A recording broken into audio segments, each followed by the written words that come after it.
novíssimo 767. Pressão de combustível. Mas por que isso? Como posso estar sem instrumentos? Uma falha catastrófica a 26 mil pés. Winnipeg, aqui é Air Canada 143. Air Canada 143, prossiga. Eu acabei de perder os 2 motores. Minha nossa! Falava com um homem morto. A que distância estamos de Gimli? Vocês estão a 19 quilômetros de Gimli agora. Acho que vou planar. A tripulação está sem opções e o tempo está se esgotando. Eles estão nos controles de um jato de 95 toneladas que está despencando rapidamente do céu.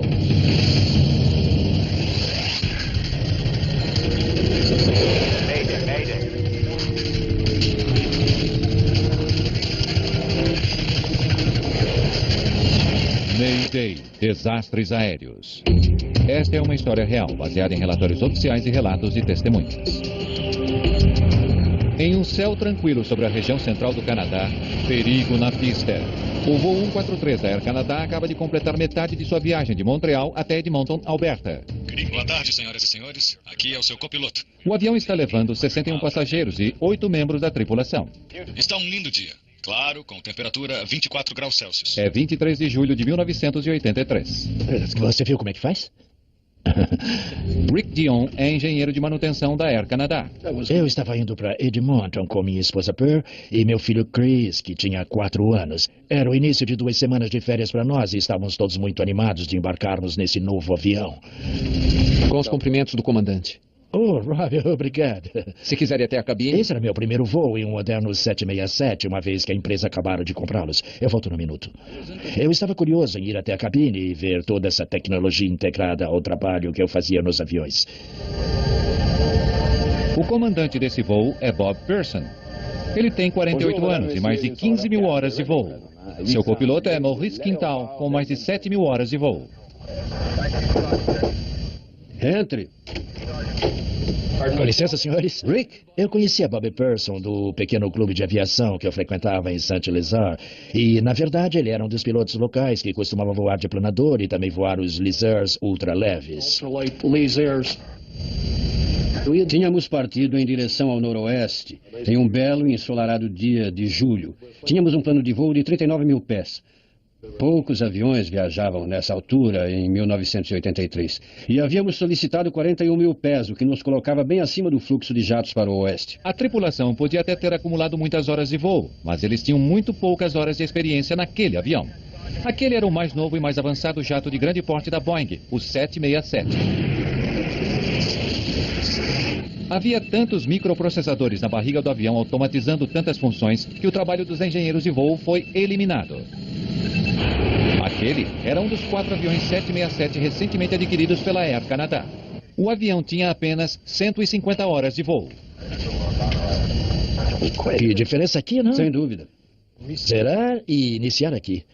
A cabine era diferente, pois a maior parte dos instrumentos antigos com os quais estávamos acostumados, a maioria deles deixou de existir. Havia apenas um monitor CRT, como pequenas telas de televisão. Era um novo avião com alta tecnologia, o que implicava em uma mudança e tanto para a tripulação e para o pessoal da manutenção. Era uma aeronave totalmente nova, tanto para o comandante quanto para mim. Na época eu tinha 75 horas naquele avião, por isso tudo era novo para mim. Tanto os pilotos quanto as equipes de manutenção ainda estão conhecendo esse avião. O comandante Pearson explica a Dion como ele lidou com um pequeno problema com os motores em um voo anterior. E desce para um patamar mais baixo. Então simplesmente prosseguimos. Sabe, isso leva a uma interessante... Pressão do combustível. Mas por que isso? Um aviso alerta a tripulação acerca de uma pressão baixa bastante crítica em uma das bombas de combustível do avião. Tem algo errado com a bomba de combustível. O 767 tem 3 tanques de combustível principais. 2 nas asas, que sempre são usados, e um deles no centro do avião, usado apenas em voos de longa distância. Bombas elétricas de combustível conduzem o combustível de cada tanque, alimentando os 2 motores do avião. O alerta de pressão baixa pode significar que uma das bombas precisa de manutenção, mas também pode ser algo mais sério, falta de combustível para ser bombeado. Falta de combustível na bomba. Espero que seja apenas uma falha da bomba. Garanto que é isso. Outro alerta de baixa pressão de combustível é dado, dessa vez de outra bomba de combustível, do lado esquerdo do avião. O computador de gerenciamento de voo de Pearson lhe diz que ele tem bastante combustível para o restante da viagem. O 767 também tem medidores de combustível digitais separados, mas nesse voo esses medidores não estão ligados. Os alertas não fazem sentido. O que você acha disso? Você pode estar sem combustível no tanque esquerdo. Antigamente eu lidava com transferência de combustível e sei quando está havendo uma tentativa de se esvaziar um tanque. Ele irá emitir um sinal de pisca periodicamente, então a bomba irá reiniciar o fluxo e a luz irá se apagar. E nesse caso parecia ser exatamente isso. O comandante Pearson sabe que se o tanque esquerdo estiver com pouco combustível, o tanque direito pode estar na mesma situação. Vamos para o Winnipeg. Agora. Pearson quer aterrissar o mais rápido possível, no caso de o avião estar ficando sem combustível. A tripulação ainda está a mais de 1.120 quilômetros de seu destino original, Edmonton, em Alberta. O aeroporto mais próximo e adequado para receber um avião desse porte é Winnipeg, Manitoba, a apenas 190 quilômetros dali. Os computadores de bordo indicavam haver bastante combustível a bordo, além de 3 verificações de combustível de rotina cruzadas com o nosso combustível no plano de voo. Assim, resolvemos desviar o voo para o Winnipeg, onde a Air Canada tem uma importante base de manutenção. Central Winnipeg? Aqui é Air Canada 143. Air Canada 143, prossiga. Ron Hewitt tem 20 anos de experiência como controlador de radar. Sim, senhor. Temos um problema. Solicitando direcionamento para Winnipeg. Air Canada 143, tome posição. Direção Winnipeg. Você tem permissão para manter 6.000. Decida quando desejar. Eu o orientei para 6.000 quando desejasse e foi só. Ele não nos disse qual era o problema, pois não é da minha conta. Damos a ele o que ele quer. Tiramos todos do caminho, é basicamente o que fazemos. Certo, vamos para 410. Agora Pearson começa a descer de 41 mil pés. Minha nossa. Dispararam todos. Os alertas de pressão baixa estão se alastrando para um número cada vez maior de bombas de combustível.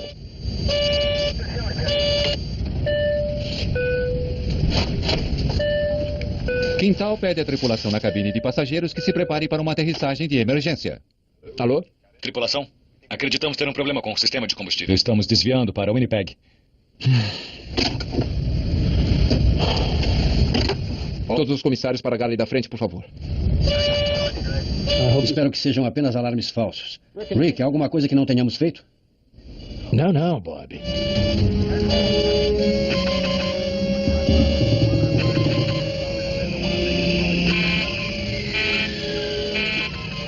Certo.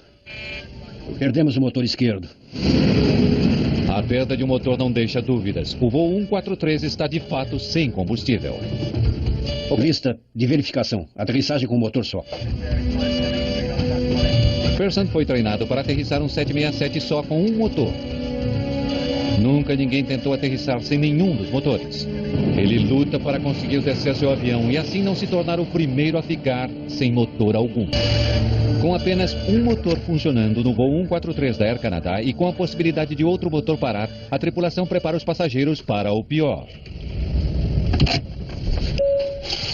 Senhoras e senhores, Aqui é o comissário-chefe falando. Devido a problemas mecânicos, vamos nos preparar para uma aterrissagem de emergência. Por por favor, favor, voltem para as poltronas e coloquem seus cintos. sua tripulação está bem treinada para lidar com esta situação. Alguns membros Da tripulação já começaram a preparar. para a aeronave. Eu não tinha qualquer conhecimento, assim como o restante dos membros da minha tripulação, de que havia problema com combustível. Eu não fazia ideia do porquê ir para Winnipeg. Aproximação e aterrissagem. Flaps serão 20. Flap de solo estendido. Enquanto eles fazem o exercício, a luz de pressão baixa da bomba de combustível do lado direito também começa a piscar, assim como havia acontecido com o lado esquerdo. Eles estavam bastante ocupados com o primeiro motor, sem ver as luzes da bomba, que estavam bem diante de mim. Por isso eu sabia que aquele motor também havia parado. O que foi isso?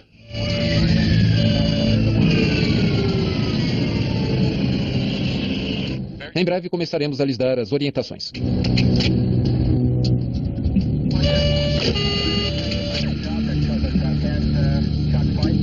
Como posso estar sem instrumentos? Nossos lindos e coloridos painéis de monitoração dos motores e dos instrumentos simplesmente apagaram. Acontecer exatamente o que Pearson temia. Ele perder os dois motores. A 26.500 pés, a ainda 120 quilômetros do aeroporto mais próximo, ele está sem combustível. Winnipeg, Air Canada 143. Air Canada 143, prossiga. Eu acabei de perder os dois motores. Bom, quando os dois motores param, eu acho que eu disse, minha nossa, estou falando com um homem morto.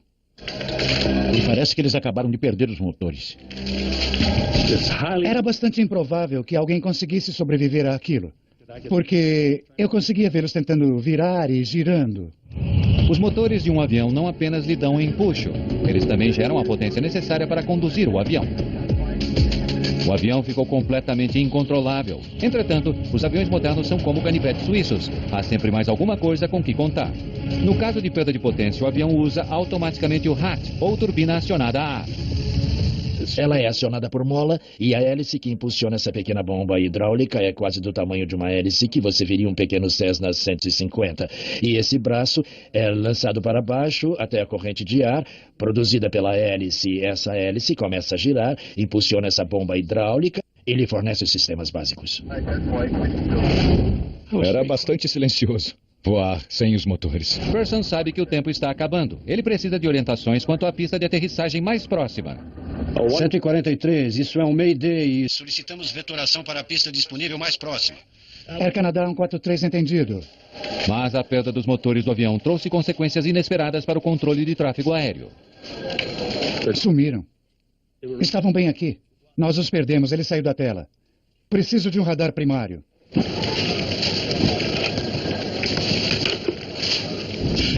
143, nós perdemos o retorno do transponder e estamos tentando identificar onde estão agora. Trabalhamos com um transponder que é chamado radar secundário. Captamos o sinal de um piloto para identificar a aeronave.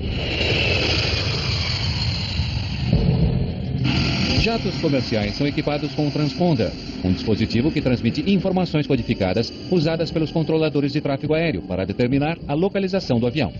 Mas quando o voo 143 perdeu seu segundo motor, somente alguns instrumentos tinham um sistema de energia de backup.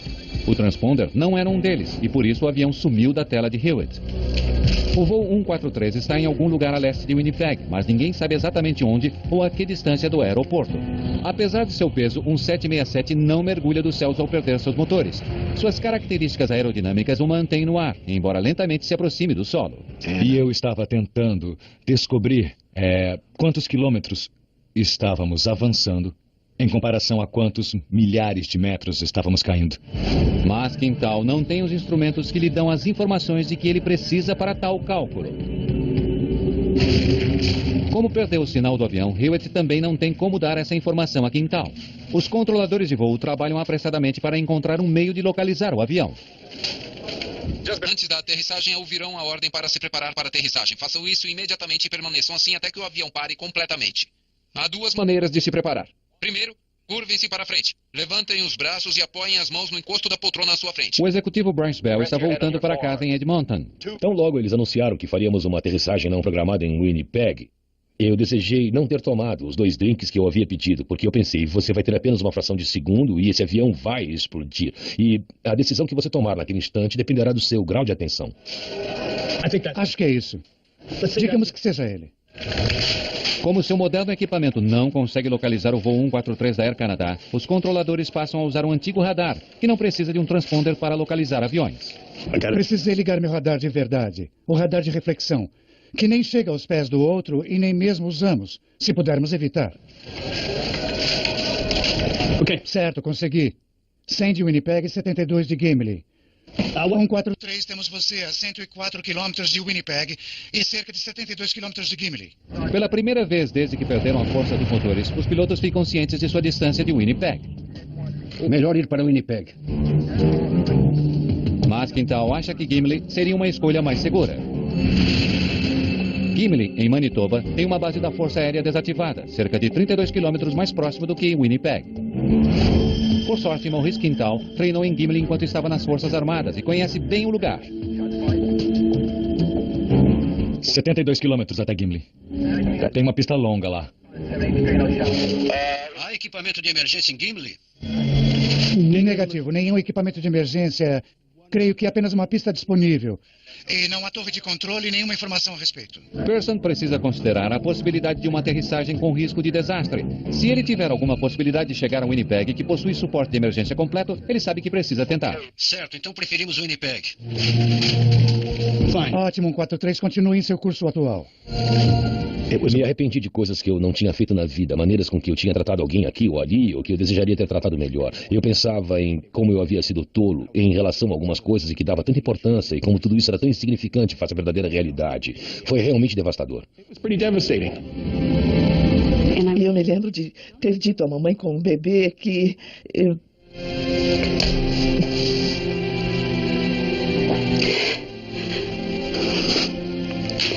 tinha uma filha, Vitória.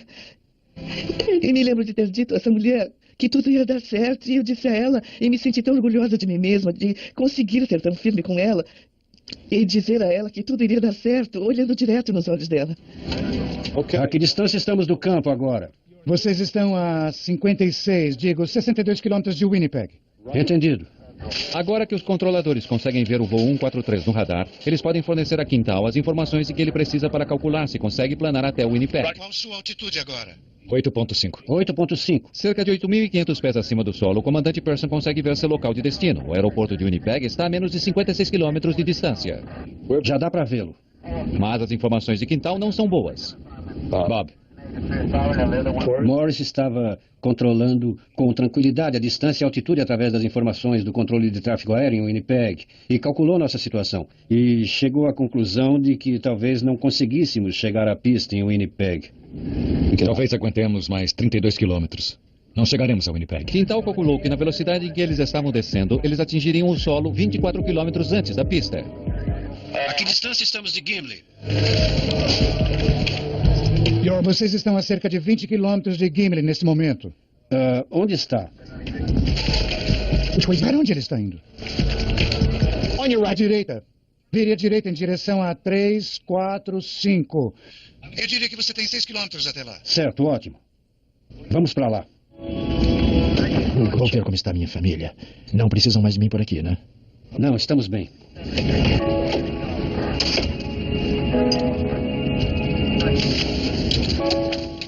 Não se preocupem, está tudo bem, está tudo sob controle. Apertem bem os cintos, está bem? Quando eu finalmente fui para minha poltrona me sentar, foi que eu pensei... Sabe, é isso.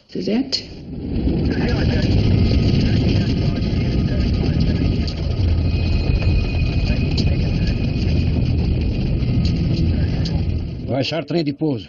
Entendido. O copiloto Quintal desce o trem de pouso. Como não há potência hidráulica, Quintal faz o que é conhecido como queda por gravidade, deixando que o próprio peso do trem de pouso o faça descer e o trave no lugar. Os dois principais trens de pouso são pesados. Eles caem imediatamente e duas luzes verdes confirmam que estão travados, mas o trem de pouso no nariz do avião é mais leve, ele não trava. Conseguimos ouvir claramente quando o trem de pouso principal baixou e foi travado, mas eu não sabia se o trem de pouso no nariz do avião estava baixado e travado. Se é alguma coisa que você não pode controlar, você não fala a respeito, você não toca no assunto. O principal era colocar o avião naquela pista. 8 quilômetros para aterrissagem. Entendido.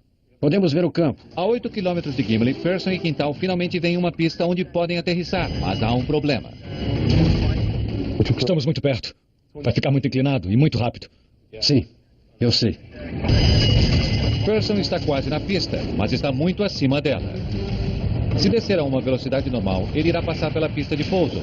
Mas se vier muito inclinado, seu avião ganhará muita velocidade e ele não conseguirá parar antes do final da pista. Em uma aproximação normal, temos slots que nos permitem diminuir a velocidade do avião e voar a uma velocidade menor, com segurança. Estávamos sem isso, uma vez que estes são mecanismos acionados pelo sistema hidráulico principal. Então, o que fazer? Então conversamos. Tínhamos duas possibilidades. Uma delas era dar uma volta de 360 graus e eliminar o excesso de altitude. Por outro lado, eu imaginei que isso levaria cerca de 3 minutos e já estávamos descendo a uma velocidade de 2.500 pés por minuto. Por volta de apenas 3.000 pés acima do solo, o avião não tem altitude suficiente para fazer um círculo completo. Se continuasse assim, ele atingiria o solo antes de voltar para a pista de aterrissagem. Pearson escolhe a segunda opção. Eu acho que vou planar. Pearson resolve tentar uma manobra chamada glissagem, praticamente desconhecida nas empresas aéreas que fazem voos comerciais, mas às vezes usada por pilotos e planadores. E Bob Pearson tem muita experiência pilotando planadores. Vou deslizar para baixo até estarmos quase chegando à pista e aí eu nivelo. Tá bom. A glissagem envolve o que é conhecido como comandos cruzados. Lá vamos nós. Pearson pretende forçar o avião para uma queda livre lateral, permitindo-lhe cair rapidamente sem aumentar sua velocidade para frente. Na verdade, Pearson nunca fez uma glissagem em um planador, mas ele está tentando uma agora, em um Boeing 767. A única maneira que eu tinha para controlar nossa velocidade e nossa descida em relação à pista era induzindo um arrasto na fuselagem, cruzando o comando do leme e dos profundores na cauda, e os ailerons nas pontas das asas, colocando o avião em uma configuração de deriva.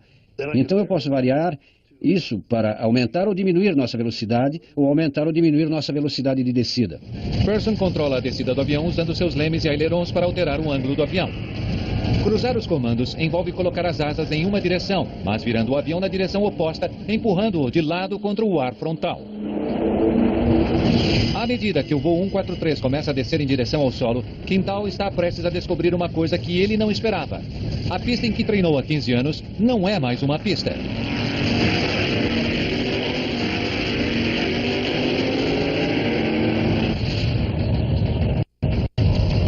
O comandante Bob Pearson está sem combustível, sem motores e sem opções. Se ele não conseguir alinhar o avião com a pista em Gimli, ele não terá uma segunda chance.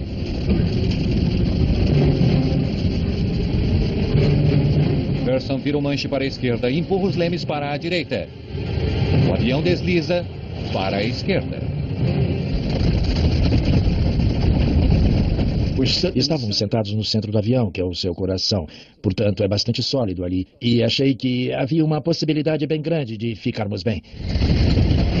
Mas quando ele colocou o avião em glissagem, tudo isso mudou, pois imaginei, se uma asa atingir o solo ou coisa assim, e o avião começar a se projetar para frente e for jogado, isso não vai dar certo. O 767 perde altitude rapidamente, avançando para o lado. Quando eu olhei para a esquerda do avião, eu estava olhando diretamente para o solo. Porque o avião estava em um ângulo de, não sei, cerca de talvez 60 graus de inclinação. O ângulo de inclinação era bastante acentuado e o nariz do avião estava bem alto.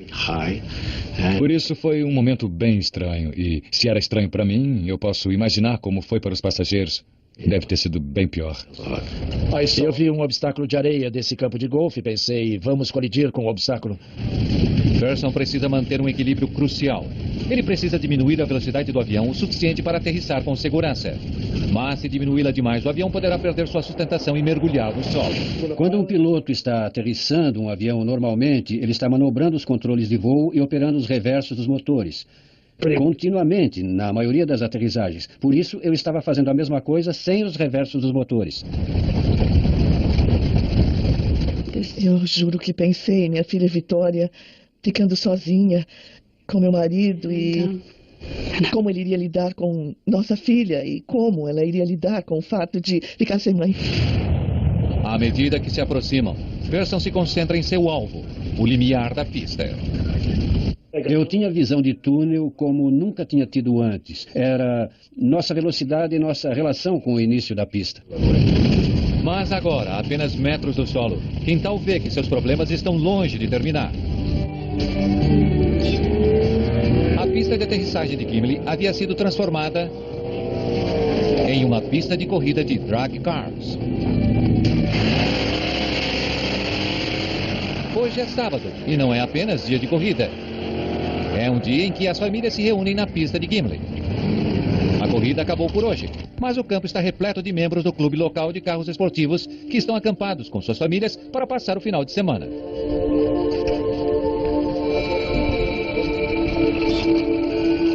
Duas crianças resolveram pedalar pela extensão da pista. Elas não ouvem um avião que se aproxima. Sem os motores, ele é silencioso. E uma coisa que um 767 não tem é buzina. Atenção, preparem-se para aterrissar.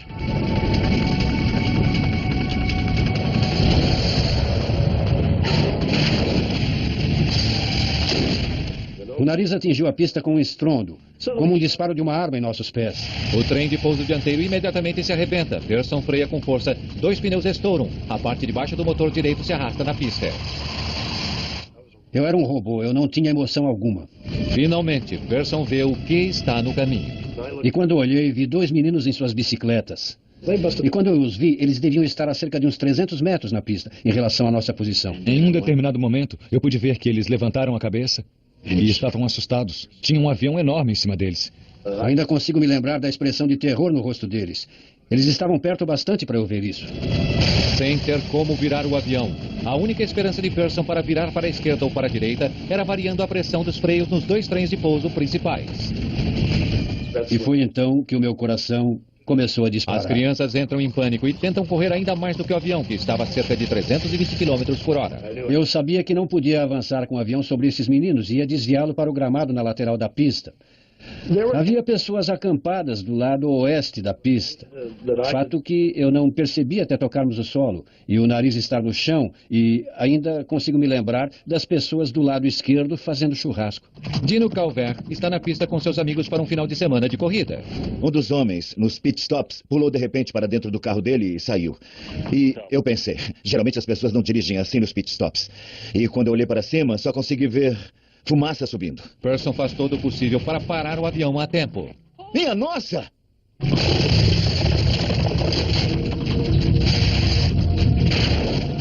O avião investe contra um guarda-reio instalado no meio da pista. Fumaça, Bob!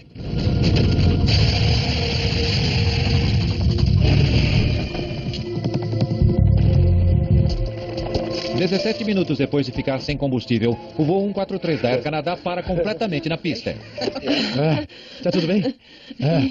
Alguém gritou Yahoo, coisa do tipo, e então as pessoas começaram a aplaudir e estávamos tão gratos. Tínhamos conseguido.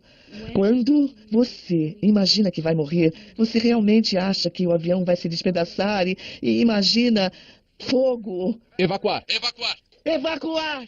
Tudo bem, estamos indo. Uma fumaça espessa está se espalhando rapidamente para trás e invadindo a cabine de passageiros. A tripulação quer todos fora do avião o mais rápido possível. Houve um momento de alegria, e então um pânico, como que tomando conta de todos que diziam: temos que sair daqui, temos que sair daqui. Menos de 2 meses antes, um DC-9 da Air Canada fizeram uma aterrissagem de emergência bem sucedida em Cincinnati. E logo em seguida pegou fogo na pista antes que os passageiros conseguissem sair. 23 pessoas morreram. A tripulação e os passageiros desse voo querem evitar um destino semelhante. Talvez tenha levado apenas alguns segundos até que o avião parasse completamente na pista, mas a cabine do piloto estava cheia de fumaça. Lista de passageiros. Lista de verificação. Combustível desligado? Desligado. Cabine pressurizada? Desligada. Sistema elétrico desligado? Desligado. Verificação completa. Hora de sair daqui. Vamos lá, pessoal, peguem os extintores. Pegamos os extintores de incêndio a caminho do avião. Você nunca se aproxima de um incêndio em uma pista sem levar um extintor de incêndio. E corremos em direção ao avião. As portas se abriram e vimos os escorregadores se desenrolando como se fossem as pernas de uma aranha. O avião acabou ficando quase todo, ao que me pareceu, quase todo sobre o nariz. Quando eu abri a minha porta e vi que a inclinação era tão grande, eu pensei, minha nossa, como é que vamos fazer esses passageiros descerem? Devido ao ângulo de inclinação do nariz do avião para baixo, os 2 escorregadores traseiros não chegam até o solo. 10 pessoas se machucam levemente durante a evacuação, a maioria delas devido à grande inclinação dos escorregadores. Eu ouvi pela frequência do radar oeste. Ele dizia, um dos 767 diz, ele aterrissou bem, ele está inteiro, e foi então que nós vibramos. Eu disse, tudo bem, porque todas aquelas pessoas iriam dormir em suas próprias camas aquela noite. Ainda há muita fumaça saindo do nariz do avião. Tinha uma camada de 15 centímetros de isolamento entre a camada interna e externa, que estavam começando a queimar, devido à fricção. Os comissários têm boas notícias. Todos os 61 passageiros saíram do avião e ninguém teve ferimentos graves. Viemos ajudar vocês.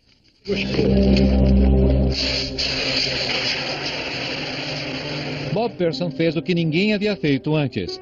Ele aterrissou com segurança um 767 sem motores, planando desde mais de 26 mil pés.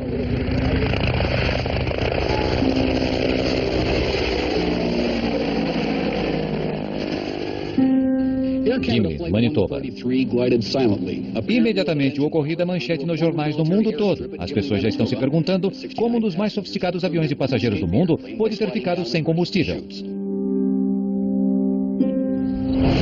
Olhem bem aqui. A investigação começa no dia seguinte. Bill Taylor e Diane Rochelot, da Agência de Segurança Aérea Canadense, estão entre os primeiros investigadores a chegar ao local. Na época, eu era engenheira mecânica júnior. Eu estava trabalhando para Transporte Canadá fazia um ano. Partir para campo pela primeira vez era emocionante, era algo novo, era um avião de grande importância. Quando passamos para o sistema de indicação de combustível, eu, na verdade, deixei a Diane lidar com os detalhes do sistema de computador. Primeiro, Bill Taylor precisa confirmar o que todos têm lhe dito, que o avião estava sem combustível. Investigadores esvaziam os tanques e coletam menos de 68 litros de combustível. A capacidade do 767 é de quase 96 mil litros. É como ter 5 colheres de sopa de combustível em um carro de porte médio. Agora Taylor precisa examinar a possibilidade de que o combustível tenha vazado durante o voo. As outras verificações envolviam procurar provas de que o combustível havia sido perdido. Chegamos até o ponto de entrar no que eles chamam de compartimento seco do avião. Eu sou um pouco claustrofóbico e por isso não fiquei muito entusiasmado com a ideia, mas entrei, dei uma olhada com uma lanterna e pude confirmar que não havia ali sinal de vazamento de combustível. Isso deixa Taylor com apenas uma conclusão. O voo 143 decolou sem combustível suficiente. Agora os investigadores precisam descobrir por quê. Eu não acredito que esteja inteiro. Diane Rochelot começa a buscar a resposta àquela pergunta nos sofisticados sistemas eletrônicos do avião sob a cabine. O 767 era um avião novo e tinha muitos sistemas computadorizados. E creio que em 1982 esses sistemas estavam surgindo no mercado em um ritmo veloz e eram sistemas eletrônicos mais recentes. Rochelot confirma que uma unidade computadorizada, o processador de medição de combustível digital, não estava funcionando corretamente nesse avião. Não havia peças de reposição em Montreal e por isso não tinha sido possível substituí-lo. Rochelot leva o componente para um teste. Havia ficado resolvido que a unidade de processamento de combustível seria levada para o fabricante Honeywell em Indianápolis para testes. E essa tarefa havia sido atribuída a mim. Passamos então por todos os procedimentos de testes e em um determinado momento nós de fato descobrimos que havia um mau funcionamento na unidade. Durante os testes nos aprofundamos cada vez mais e descobrimos que um dos circuitos, chamado bobina do indutor, uma peça bastante pequena, fora encapsulada durante o processo de fabricação. O que significa que estava coberta com plástico. Não é possível ver porque ela está coberta com plástico, não é possível ver a bobina do indutor, mas ao retirarmos o invólucro plástico, pudemos ver que a junta de solda não havia sido feita de forma adequada, o que levou ao mau funcionamento do sistema. O processador defeituoso explica por que Pearson não tinha indicadores de combustível durante o voo, mas não explica por que ele não tinha combustível suficiente. Os indicadores inoperantes estavam, sem dúvida, com problemas. O pessoal de terra não precisou deles quando abasteceu o avião. Os investigadores confirmam que a equipe em terra de fato fez uma verificação manual do combustível antes da decolagem. O que vocês fizeram em seguida? Bom, fizemos uma verificação manual dos 2 tanques e colocamos combustível para a viagem até Edmonton. O voo 143 deveria ter decolado com combustível suficiente para a viagem. Certo, obrigado. Isso ajuda.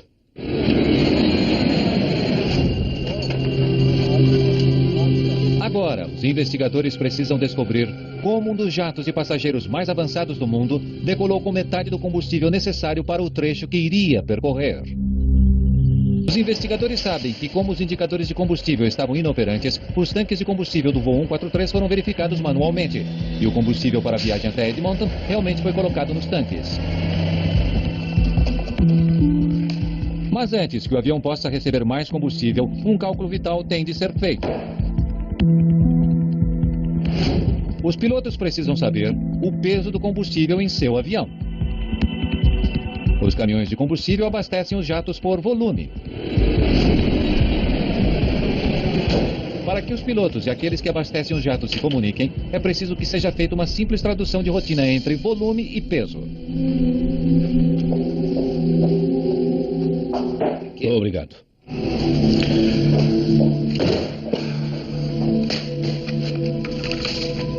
Os investigadores conferem esses cálculos repetidas vezes.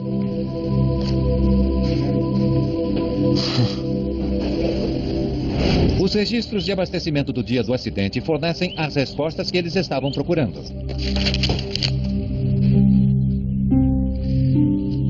Esse é um registro de abastecimento comum. Mas quando os investigadores examinam os cálculos para o voo 143...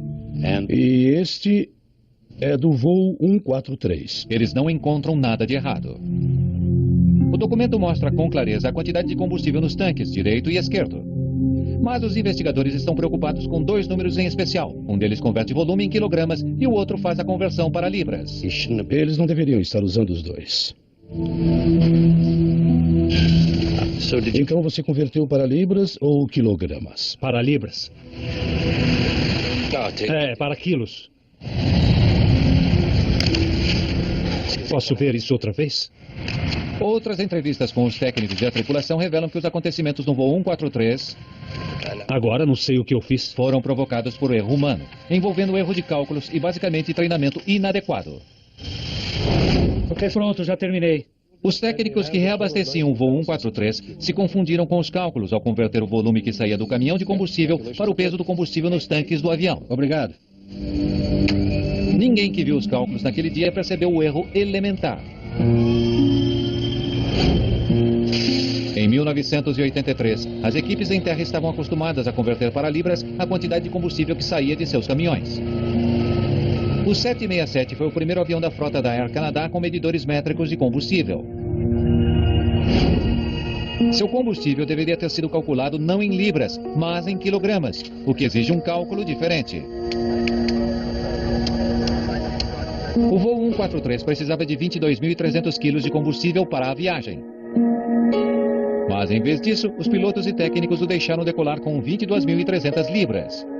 Como uma libra é cerca de metade de 1 quilo, o avião tinha apenas metade do combustível necessário, o que explica por que o computador de voo de Pearson lhe dizia que ele tinha combustível suficiente. Ele digitou a quantidade errada de combustível. Antigamente, o engenheiro de voo calculava as cargas de combustível. Esse acidente levantou uma importante questão. Quem deve fazer o trabalho numa equipe de 2 pessoas? Um treinamento melhor é, sem dúvida, importante em um acidente como esse. Se todos forem treinados e as responsabilidades estabelecidas com clareza, então não haverá dúvidas, as pessoas sabem quais são suas responsabilidades. Nesse caso, não estava bem definido. Na verdade, eles não sabiam quem era o responsável pela palavra final com relação ao combustível. Um inquérito subsequente revelou que nenhuma das pessoas envolvidas naquele dia havia sido treinada em cálculos métricos, nem os técnicos em terra, nem os pilotos. Eu não havia recebido, nenhum de nós tinha recebido qualquer treinamento sobre como fazer esses cálculos. O computador que havia substituído o engenheiro de voo do 767 estava quebrado e ninguém sabia quem deveria estar fazendo o seu trabalho. O voo 143 da Air Canada estava basicamente nas mãos de apenas um homem. O objetivo é evitar que esse acontecimento em especial se repita. Encontramos também outro sistema que poderia ter tido problemas, ou talvez pudesse causar problemas no futuro. E evitar recorrência é o que realmente tentamos fazer. Certo. Foi preciso uma sequência de erros mecânicos e humanos para que o voo 143 ficasse sem combustível. Mas uma outra falha naquele dia pode ter salvado algumas vidas. Se o trem de pouso no nariz do avião não tivesse caído, Pearson teria levado muito mais tempo até parar. O avião poderia ter deslizado em direção às pessoas que estavam na pista naquele dia, o que teria provocado resultados catastróficos. Poderia ter havido mais pessoas feridas ou até mesmo algumas mortes. Pearson e Quintal foram parcialmente responsabilizados por seu papel no incidente. Um inquérito do governo recomendou que a Air Canada reavaliasse o treinamento das tripulações de voo e dos técnicos em terra, no que dizia respeito às conversões de combustível. Recomendou também que a empresa mantivesse mais peças sobressalentes, como os processadores de medição de combustível.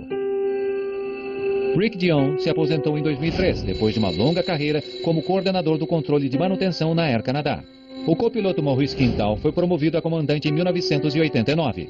O comandante Bob Pearson continuou a voar por mais 10 anos para a Air Canada, e sua experiência em Gimli influenciou todo o restante de sua carreira como piloto comercial. Essa experiência me afetou principalmente deixando-me mais tranquilo como piloto, me dando a sensação de que, por mais que a pessoa treine durante vários anos, há sempre aquela questão sobre qual será a reação quando algo inesperado acontecer. E hoje eu sinto que não importa o que tivesse ocorrido, enquanto um avião estivesse inteiro, eu tentaria levá-lo com segurança de volta para o solo. E, portanto, foi uma experiência que me trouxe muita tranquilidade. E desse jeito, você sabe que consegue trabalhar sob estresse. Antes dessa situação eu não sabia. Você apenas espera que consiga e você treina para isso, mas você nunca sabe. Levando em conta a situação com que eles tiveram de lidar, foi magnífico e acho que isso ficou provado no simulador em Vancouver. onde tentou-se fazer a mesma coisa sob as mesmas circunstâncias, com várias tripulações, e com todas elas o avião caiu. Talvez o que de mais importante tenha ficado disso tudo tenha sido a percepção de que quando algo novo é introduzido, é preciso atenção e treinamento especiais para que as pessoas estejam cientes daquilo com que estão lidando. Quando aterrissamos e o avião estava inteiro, eu pensei, terei outra possibilidade de voar novamente. Quando ocorre uma tragédia como essa, quando você pega todas as suas cartas e joga para o ar, você está sem nada. Acho que a partir daquele momento em Gimli, eu poderia... É difícil dizer isso, mas Gimli talvez tenha sido a melhor coisa que me aconteceu, claro, depois de conhecer minha esposa e casar com ela.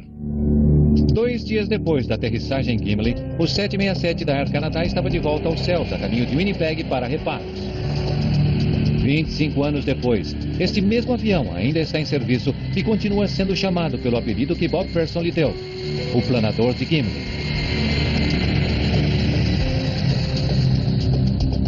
Versão brasileira, Centauro.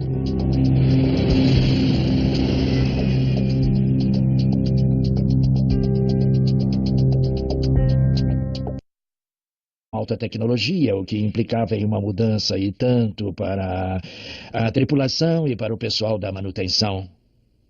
Era uma aeronave totalmente nova, tanto para o comandante quanto para mim. Na época eu tinha 75 horas naquele avião, por isso tudo era novo para mim. Tanto os pilotos quanto as equipes de manutenção ainda estão conhecendo esse avião. O comandante Pearson explica a Dion como ele lidou com um pequeno problema com os motores em um voo anterior. E desce para um patamar mais baixo. Então, simplesmente prosseguimos. Sabe, isso leva a uma interessante... Pressão do combustível. Mas por que isso? Um aviso alerta a tripulação acerca de uma pressão baixa bastante crítica em uma das bombas de combustível do avião. Tem algo errado com a bomba de combustível. O 767 tem 3 tanques de combustível principais. 2 nas asas, que sempre são... Mayday, desastres aéreos. Esta é uma história real, baseada em relatórios oficiais e relatos de testemunhas. Em um céu tranquilo sobre a região central do Canadá, perigo na pista. O voo 143 da Air Canada acaba de completar metade de sua viagem de Montreal até Edmonton, Alberta.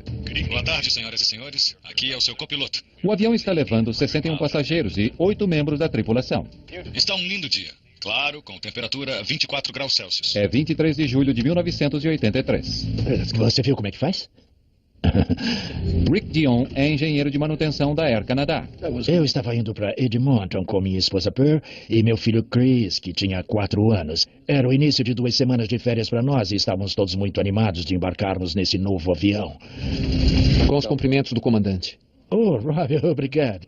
Em 1983. E havíamos solicitado 41 mil pés, o que nos colocava bem acima do fluxo de jatos para o oeste. A tripulação podia até ter acumulado muitas horas de voo, mas eles tinham muito poucas horas de experiência naquele avião.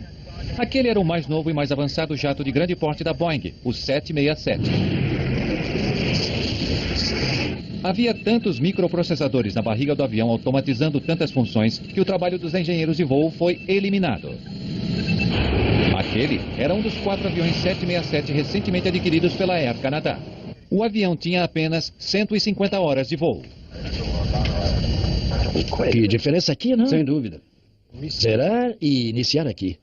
A cabine era diferente, pois a maior parte dos instrumentos antigos com os quais estávamos acostumados, a maioria deles deixou de existir. Havia apenas um monitor CRT, como pequenas telas de televisão. Era um novo avião com... Se quiser ir até a cabine... Esse era meu primeiro voo em um moderno 767, uma vez que a empresa acabaram de comprá-los. Eu volto num minuto. Eu estava curioso em ir até a cabine e ver toda essa tecnologia integrada ao trabalho que eu fazia nos aviões. O comandante desse voo é Bob Pearson. Ele tem 48 anos e mais de 15 mil horas de voo. Seu copiloto é Maurice Quintal, com mais de 7 mil horas de voo. Entre.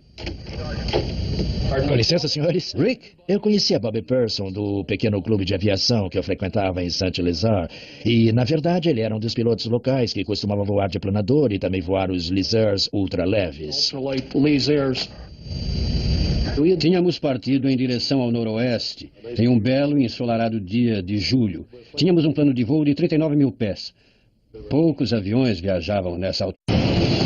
Um novíssimo 767. Pressão de combustível. Mas por que isso? Como posso estar sem instrumentos? Uma falha catastrófica a 26 mil pés. Winnipeg, aqui é Air Canada 143. Air Canada 143, prossiga. Eu acabei de perder os 2 motores. Minha nossa! Falava com um homem morto. A que distância estamos de Gimli? Vocês estão a 19 quilômetros de Gimli agora. Acho que vou planar. A tripulação está sem opções e o tempo está se esgotando. Eles estão nos controles de um jato de 95 toneladas que está despencando rapidamente do céu.